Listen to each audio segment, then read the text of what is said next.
আলুর যা দাম কৃষকরা পাচ্ছে না, 2.5 টাকা 3 টাকা করে তারা ফসলের দাম পাচ্ছে। ফলে কৃষকের আত্মহত্যা ইতিমধ্যেই শুরু হয়ে গেছে সারা বিভিন্ন জেলাগুলোতে।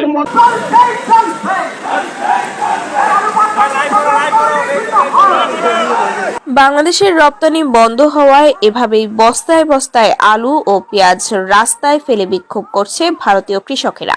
সাথে সাথে বিজেপি নেতা শুভেন্দুর বিরুদ্ধে আন্দোলনে নেমেছে ভারতের কৃষকেরা। বাংলাদেশের ব্যবসায়ীরা আলু পেঁয়াজের আমদানি বন্ধ করায় পথে বসার মতো অবস্থা তাদের।